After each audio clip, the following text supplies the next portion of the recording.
¿Cómo le decimos? Pues como le digo. Buenas, yo soy la doctora María Guadalupe López de Neonatología del Hospital Honorio. Hoy día yo voy a hacer dos temas porque el otro día estuve de viaje, perdonarán que estos temas los he hecho bastante rápidos, completos pero rápidos, entonces voy a tener que leer gran parte, pero si por en algún momento lo hago muy rápido, me aviso. Ya, aparte porque tengo que regresar al hospital 4:30, sí o sí. A ver, me tocan dos temas, el primero es diagnóstico prenatal. A ver, el término diagnóstico prenatal agrupa todas aquellas acciones diagnósticas encaminadas para descubrir durante el embarazo algún defecto congénito del recién nacido, o sea, del feto. Entiéndase como toda anomalía del desarrollo morfológico, estructural, funcional, molecular presente al nacer, aunque puede a veces no manifestarse incluso en el recién nacido, sino hasta el primer o segundo año de vida. Puede ser externa, interna, familiar, esporádica, hereditaria, única, múltiple, cualquiera. Alrededor del 3% de los recién nacidos vivos van a nacer con alguna anomalía congénita. A veces tan sencillas como que le falta un dedito del pie, como que no tiene una orejita, el pabellón auricular, como algunas cardíacas que incluso no las vamos a descubrir en el momento del parto. Esta cifra se incrementa hasta un 4 al 7% hasta el primer año de vida y pueden ser de diferentes causas. Entre ellas tenemos enfermedades hereditarias, las mendelianas, enfermedades multifactoriales, malformaciones por efecto ambiental teratogénico o las anomalías cromosómicas. Entonces, en las enfermedades hereditarias, los mecanismos corresponden a todo lo que es carácter recesivo, dominante, ligadas al cromosoma X, y aunque son individualmente, o sea, cada una de estas, bastante poco probables, sí encajan un grupo grande de problemas congénitos. Acá. Se da más o menos en 1 a 1.5 de los recién nacidos vivos y son alrededor de los 25% de enfermedades congénitas. Las multifactoriales, hay participación combinada de factores tanto genéticos como ambientales, son las más frecuentes y son un buen número de las malformaciones al nacer. Como por ejemplo aquí entran los defectos del tubo neural. Malformaciones por efecto ambiental teratogénico, aquí participan los distintos factores, tanto fármacos, infecciones, tóxicos ambientales, radiaciones.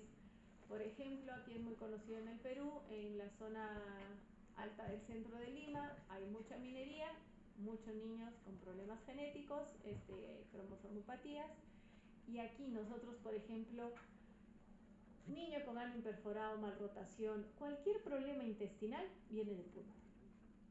No es por ser discriminativa, pero nosotros creemos y queremos empezar a hacer toda una investigación porque niño con malformación gastrointestinal o son los papás que hace poco vienen de Puno o actualmente viven en Puno. Entonces, tenemos tan alta tasa que, claro, que en común tienen en Puno y alrededores es la minería informal. Obviamente con todas las sustancias que ellos utilizan. Y las anomalías cromosómicas son las numéricas estructurales que van a afectar los autosomas o los cromosomas sexuales. En cualquier caso va a haber un desequilibrio genómico por defecto o por exceso como causa de la expresión de las anomalías. Son responsables del 12 a 14% de los defectos congénitos. Se necesita establecer criterios para ver cómo seleccionar a la población a los que se les va a hacer un tamizaje neonatal. Son estudios generalmente caros, son estudios generalmente que pueden causar algún efecto secundario tanto en mamá como en el recién nacido, por lo tanto se tiene que determinar en qué grupo de riesgo se va a tomar estos exámenes. Entonces tenemos los grupos de riesgo de enfermedades hereditarias, que son gestantes cuyos antecedentes familiares hacen pensar que hay una herencia autosómica ligada al sexo. son valoradas en una consulta genética especializada y son las que muy probablemente vayan a ir a técnicas invasivas. Los grupos de riesgo para las malformaciones congénitas, cualquier tipo de malformación congénita, que como he visto no son las hereditarias, o sea, que van ligadas al cromosoma, realmente constituyen todas las mamás gestantes. ¿Por qué? Porque muchos tienen carácter esporádico. Muchas de las malformaciones tenemos siempre que nos dicen, no, pero si mis otros hijos fueron normales, si no tengo nadie en la familia que tenga una enfermedad, ¿por qué mi niño nació así? Porque muchas son simplemente malformaciones congénitas de novo. Entonces, obviamente aumenta el riesgo cuando la pareja han tenido un hijo previamente afectado con alguna malformación, ya sea cardíaca, de miembros inferiores, algún problema renal, que pueden tener un riesgo incrementado y son los que obviamente también se les va a hacer el cribado y van a ir a de repente alguna prueba invasiva. El grupo de alto riesgo de presentar específicamente cromosomopatías está constituido por aquellas gestantes que tienen factores de riesgo tanto preconcepcional como intraconcepcional. Preconcepcional, que tengan hijos, que ya han tenido antes alguna cromosomopatía definida, documentada, que alguno de los progenitores tenga alguna anomalía, alguna translocación, alguna fragilidad cromosómica, edad materna más de 35, en algunas literaturas dicen más de 40, en la mayoría ya bajó a más de 35 años, abortos a repetición, que pueden ser considerados que el niño venía con alguna malformación y por ya el problema mayor hayan sido simplemente abortos espontáneos en el primer trimestre. Factores de riesgo intragestacional, sospecha de la cromosomopatía fetal a partir de la aplicación de algunas pruebas de cribado prenatal cromosómicas. Entonces, indicaciones principalmente para diagnóstico prenatal es edad materna avanzada, más de 35 años, hijos previos con anomalías cromosómicas de novo, presencia de una anomalía cromosómica estructural de alguno de los dos progenitores, historia familiar de alguna alteración genética, ya sea en abuelos, tíos, primos, historia familiar de una anomalía ligada al cromosoma X y que ya haya tenido una prueba de cribado o screening anterior, ya sea en suero o ecografía, que haya salido positiva. Entonces, ya pide que vaya a un examen invasivo mayor. Entonces, bueno, como hemos visto, el diagnóstico prenatal son las acciones para determinar un defecto congénito. Pueden ser de dos tipos: las pruebas de detección, screening, cribado, o las pruebas de diagnóstico. Las pruebas de screening a partir de muestras de sangre materna o ecografías tanto en el primer, segundo o incluso en tercer trimestre, y cuando alguna de estas sale positiva van a las pruebas diagnósticas que ya requieren una muestra de tejido fetal, que van a presentar cierto riesgo para madre y o feto y son las que realmente van a confirmar o descartar el trastorno en cuestión. Todas las otras pruebas, las pruebas de cribado, tienen cierto porcentaje de positividad y de falsos positivos también. Entonces, entre las pruebas de detección y cribado de screening tenemos que son la utilización de técnicas prenatales que sirven para informar a la mamá acerca de los riesgos que puede tener en ese embarazo, tanto la pérdida, un aborto espontáneo, las posibilidades diagnósticas y evitar posteriores daños en el recién nacido. Incluso el método de parto, en qué lugar debería dar a luz, o sea, a veces vemos niños que nacen en la posta, entonces, ¿por qué no los refirieron antes? Porque no le hicieron las ecografías adecuadas, nunca vieron que tenía una malformación y alguna patología neurológica, mielomeningocele, que nace por parto autóxico, se rompe, riesgo de infección, infección cerebral, en vez de haber nacido por cesárea y hacer una enfermedad de rápida resolución. Inicialmente se debe ofrecer a todas las gestantes el seguimiento de la gestación mediante técnicas no invasivas, siendo el cribado que se utiliza durante el primer y segundo trimestre para la detección de cromosomopatías. ¿Cuáles son las cromosomopatías más frecuentes? La 21, síndrome de Down, que es la más estudiada, el síndrome de 18, síndrome de Edwards o el 13 de Patau. La trisomía 21, que ha sido uno de los objetivos prioritarios, ya que es una de las aneuploidías más frecuentes y la causa más frecuente de retardo mental severo en los recién nacidos. Entonces tenemos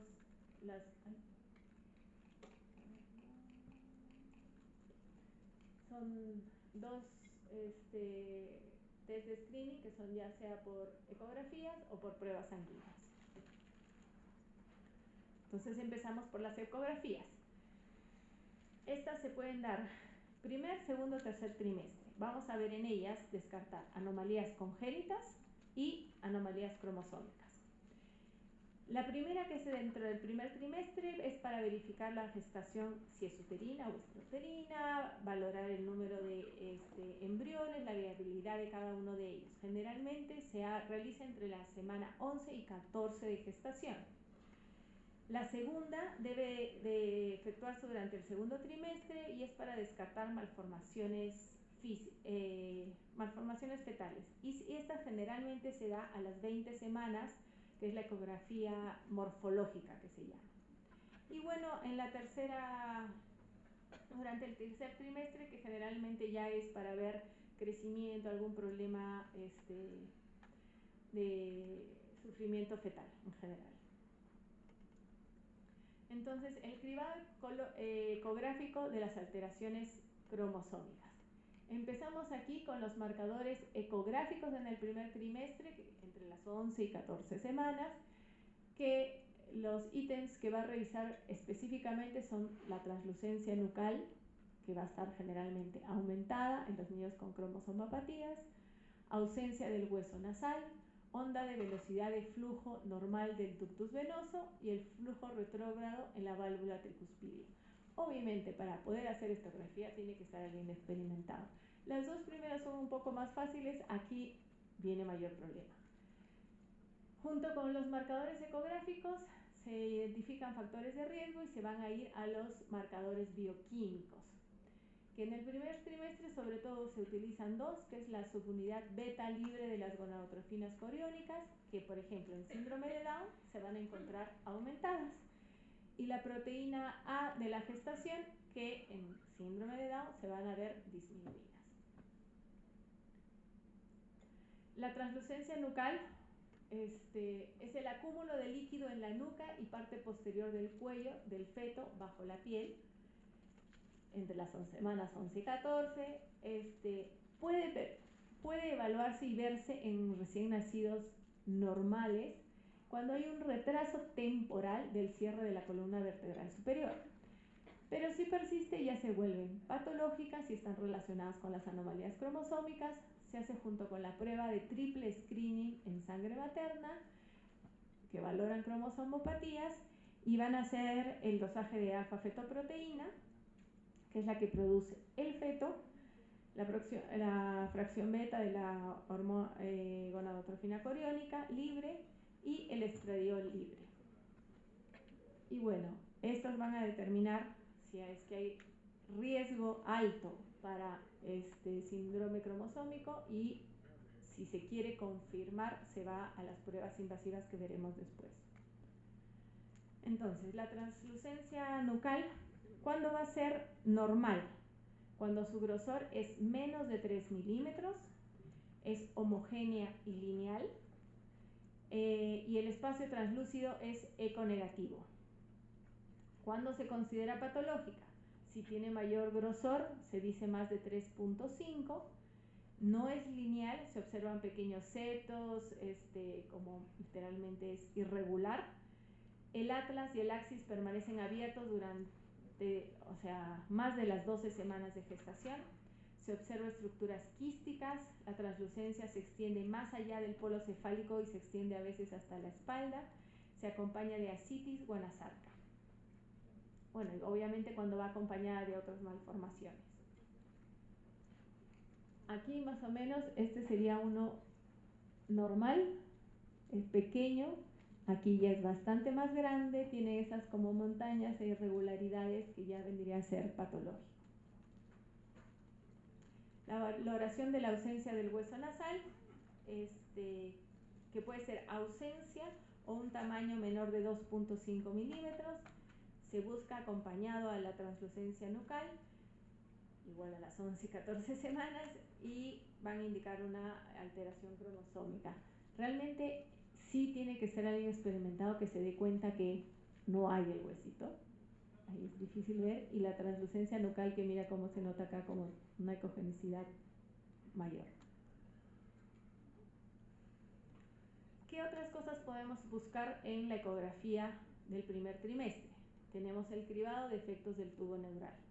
Entonces tenemos aquí la cránea o la exencefalia, que es bastante sensible para una ecografía, es un 100% en el primer trimestre, a partir de la semana 10 a 12. Va a haber una ausencia de la calota craneal, órbitas prominentes, presencia o no de tejido encefálico, si es que logra ver parte o nada de tejido encefálico, y generalmente va acompañada de polidramios. Cuando hay así, ustedes algún día, si alguno es pediatra o ginecólogo, polidramios, es gran posibilidad de que ese niño venga con alguna malformación congénita. Tenemos el encefalocele, que también tiene una sensibilidad para la occipital, es de 75%, cuando es encefalocele frontal ya disminuye solo a un 15%. Es una zona sonolucente que sí puede tener meninges con líquido cefalorraquídeo, incluso meninges con tejido cerebral. Es heterogénea si se contiene contenido cerebral. Hay signos que se buscan, que son signos de limón, signos, una ventriculomegalia, puede haber hidrocefalia en un 20 a 65%. Y tal cual se ve así. Esta es la calota y se ve aquí el encefalocele. También el mielomeningocele, la mayoría de las veces, si se le ha hecho una ecografía adecuada,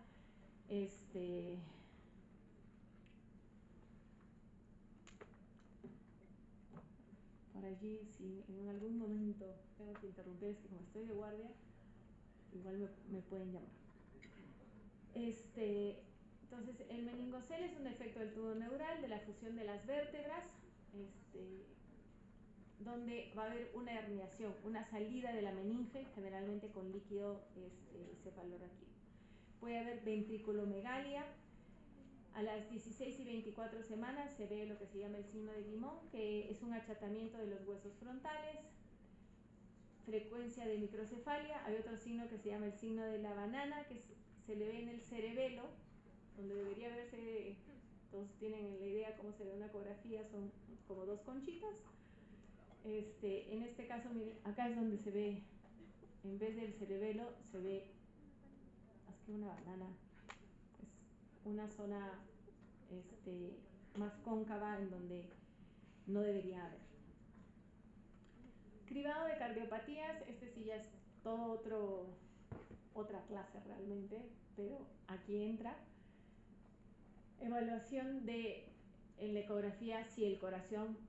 Es bien delicado hacer una ecografía. Por ejemplo, en mi hospital creo que solo hay 2 doctores que pueden hacer adecuadamente una ecografía cardíaca intrauterina, en donde por lo menos se ve que esté en el situs adecuado, o sea, que esté en el lado izquierdo y no esté en el lado derecho, que tenga por lo menos las 4 cámaras bien definidas, la salida de la arteria de la aorta, la salida de los grandes vasos y la salida de la arteria pulmonar en forma adecuada.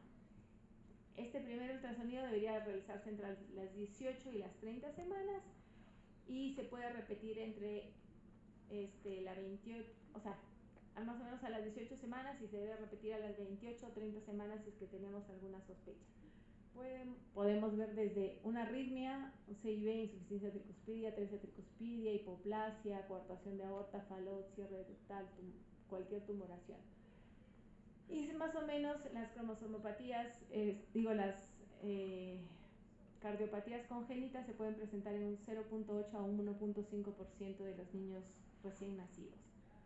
Nosotros creemos que en nuestro hospital llegamos casi hasta el 2%, o en parte porque somos hospital de referencia, pero muchas de las patologías cardíacas nacen sin que nadie antes haya podido encontrarlas intraútero. Y cosa que nuestros niños no deberían nacer en nuestro hospital porque no tenemos cirugía cardiovascular pediátrica, entonces tenemos que referirlos a Lima. La idea es diagnosticarlos antes para poderlos transferir intraútero, que es la mejor manera. Luego tenemos la ecografía entre las 20 y 24 semanas, que es la ecografía morfológica. Este estudio es de elección para el diagnóstico de las malformaciones fetales y anexos ovulares, o sea, alguna alteración que venga de cordón o placenta. Aun cuando la sensibilidad para la detección de defectos anatómicos es diversa, no supera el 50%, y de la detección de las anomalías en unidades especializadas con personal calificado puede llegar hasta un 80%. Cuando nosotros nos vienen ecografías de ahí, de cualquier puesto de salud de afuera, ni caso le hacemos. Y bueno, esta es la parte ecográfica. De ahí vienen los marcadores bioquímicos. Los marcadores bioquímicos son proteínas detectadas en la sangre de la mamá, que depende si aumenta o disminuye según el caso de la cromosomopatía. Pueden ser un marcador que se relaciona con trisomía 21, pero también alguna en menos frecuencia con la 18 y con la 13. Según la edad gestacional en la que se presenta, su mejor tasa de detección se distingue, o sea, según en qué edad gestacional se distinguen las pruebas para primer, segundo, incluso hasta tercer trimestre. Entonces, en el primer trimestre son dos importantes: la fracción beta libre de la gonadotrofina coriónica, que está elevada en trisomía 21, y la proteína plasmática asociada al embarazo, que está disminuida en la trisomía 21. En el segundo trimestre se aumentan la alfa-fetoproteína, disminuida en la trisomía 21, el estriol no conjugado, que también está disminuida en la trisomía 21, y la inhibina A, aumentada en la trisomía 21, junto con la fracción beta libre, que esa ya la habíamos visto. Entonces, a ver, un pequeño resumen. Primer trimestre, para el cribado bioquímico, puede ser entre la octava y la semana 13 de gestación, la fracción libre beta y la proteína A. En el segundo trimestre, entre la 14 y 20 semanas de gestación, generalmente se tienen que asociar. Incluso hay sistemas de computación en donde tú metes toda la información. Ya tengo una translucencia nucal positiva, es el segundo trimestre y dentro de los 3 test que tengo 2 positivos, metes los valores y te da el porcentaje de positividad o de posibilidad de tener una cromosomopatía. No son 100% efectivas. Entonces tenemos 2 test, se puede hacer de 3 test o incluso 4 test juntos.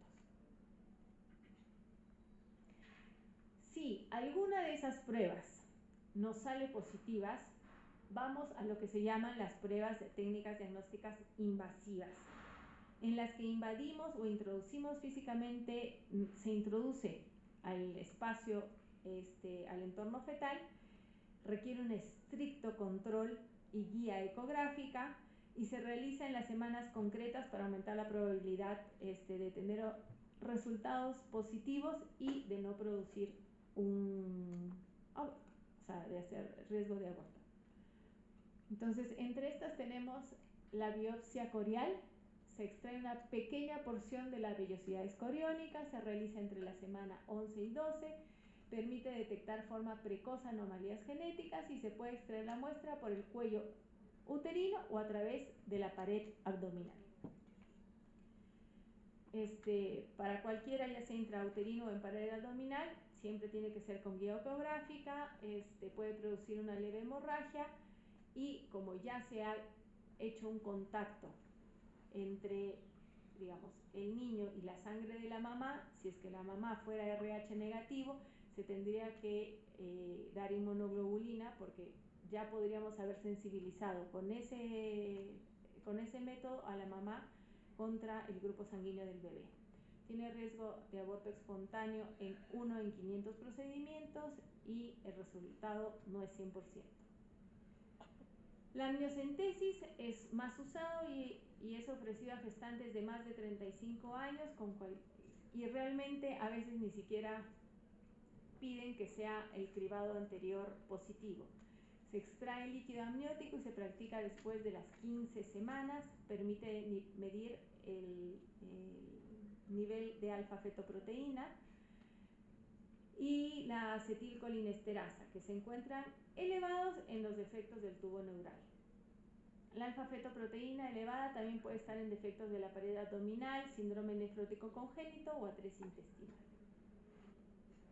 Complicaciones, sobre todo en forma precoz cuando se hace antes de las 13 semanas, a riesgo de pérdida de embarazo entre 1 a 2%, aumento de la incidencia de pie equinovaro congénito, dolor, leve sangrado, aborto espontáneo que se duplica a la biopsia de las vellosidades coriónicas, porque este es uno entre 500 a 1000 casos, y lesiones en el feto por la aguja, que es menos infrecuente, pero por ahí se les fue y dañaron al niño.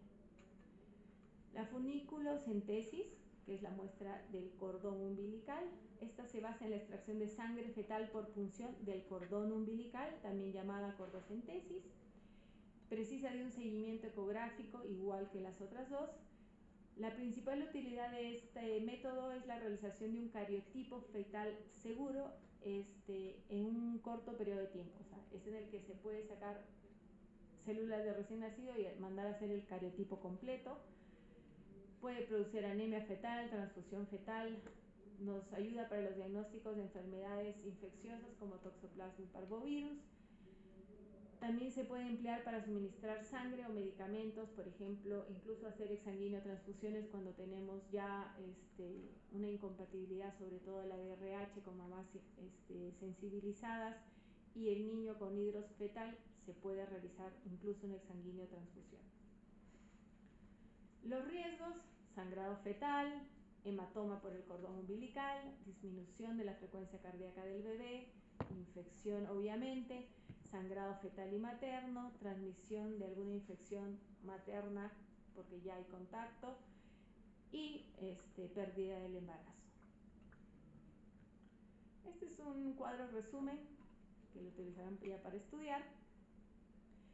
Y bueno, otras dos que son menos utilizadas, sobre todo en nuestro medio, son la biopsia de tejidos, que tiene mucho más riesgo porque obviamente ya es en cierta forma lesionar al niño, aunque es muy pequeña la muestra, y el embriofetoscopía y fetoscopía, que son para enfermedades que simplemente yo necesito ver al recién nacido para darme cuenta, y también que ayuda no solo para el diagnóstico, sino para tratamiento intraútero.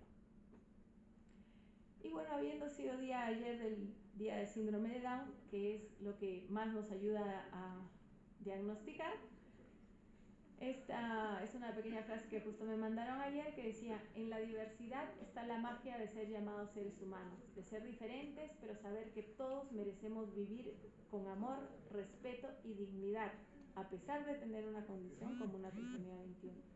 Dios nos llama a unirnos en su amor para comprender que cada vida es diferente, pero que juntos podemos luchar por tener las mismas oportunidades de cada día. Este pequeño se llama Luis, nos llena de perseverancia, de alegría y optimismo.